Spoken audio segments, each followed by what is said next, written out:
Менің атым Әділ. Өмірімнің бір кезеңінде қатты қарызға батып, қайда барарымды білмей қалдым.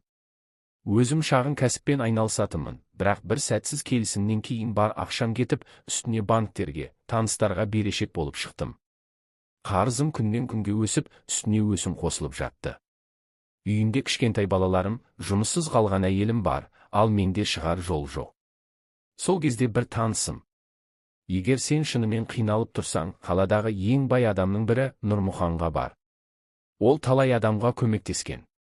Бірақ оның ақшасы тегін емес, әрқашан бір шарт қояды деді. Алғашында барғым келмеді. Бірақ амалым таусылғанда оның зәулім сарайындай үйінің есігін қақтым. Мені есік алдында күткен күзетшілердің өзі салмақты. Біраздан соң үлкен залда отырған Нұрмұханның өзіне кіргізді. Жасы 50-лер шамасында, көзқарасы суық, бірақ сөйлеген сөзі анық адам екен. Сенің жағдайыңды білемін. Қарызың көп, дұрыс па? Деді ол мені сынай қарап. Иә, дедім басымды төмен салып.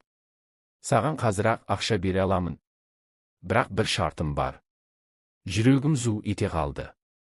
Тағы қандай шарт болуы мүмкін деген ой санамды шырмады. Қандай шарт?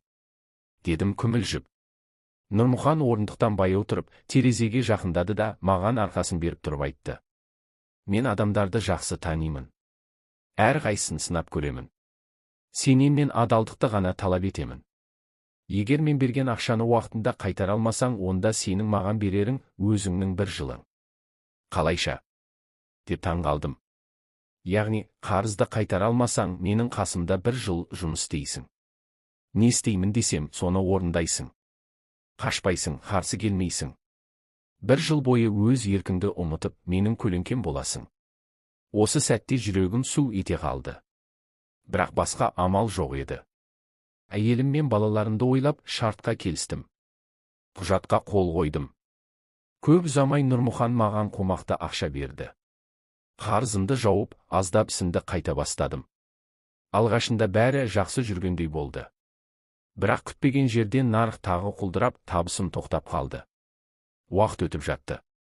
Қайтару мерзімі жақындаған сайын ішімде қорқыныш ұлғая түсті. Ақыры, уәделі күн жеткенде, менде ақшаның жартысы ғана болды. Қалғанын табуға шамам жетпеді. Нұрмұханға бардым. Ол болса сабырмен: демек, сен шартты орындауға тиіссің, деді. Сол күннен бастап мен оның үйінде жұмыс істеуге кірістім. Басында қарапайым шаруаларды істедім: аула тазалау, құжат тасу, тапсырмаларын орындау. Бірақ күн өткен сайын оның тапсырмалары ауырлай бастады. Кейде тіпті заңға қайшы істерді істеуге мәжбүрледі. Менің ішімнен арпалыс басталды. Адалдықты сақтаймын деп келісімге қол қойдым, бірақ оның бұйрықтарының кейбірі адамдыққа жат. Қашып кеткім келді. Бірақ егер қашсам, менің отбасыма зиян келуі мүмкін екенін білдім. Осылайша бірнеше ай өтті. Мен Нұрмұханның сенімді көмекшісіне айнала бастадым. Ол маған жиі: сен мықтысың. Көп адам алғашқы айда қашып кететін. Ал сен шыдадың. Әлі біраз нәрсе үйренесің дейтін. Бір күні ол мені үлкен кездесуге ертіп барды. Кәсіпкерлер жиналған жерде ол маған құпия тапсырма берді: бір құжатты өзгертуді. Сол сәтте менің төзімім таусылды. Егер осыны жасасам, жазықсыз адамдар зардап шегеді. Мен тәуекелге барып: жоқ, мұны істемеймін, дедім. Нұрмұхан маған ұзақ қарады да күліп жіберді. Ақыры таптым.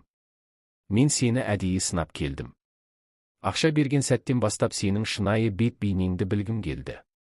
Сен адалдықты таңдадың. Енді қарызың кешірілді. Мен аң-таң күйде тұрдым. Қалайша? Дедім. Шарт бұл сенің адамгершілігіңді сынау үшін қойылды. Мен саған ақша беріп қана қоймай, адал екеніңді білгім келді. Сен сыннан өттің. Осылайша мен қарыздан құтылып қана қоймай, өмірімнің ең үлкен сабағын алдым. Ақша үшін адамды сатпай, ар-ұятты сақтаудың құнын түсіндім.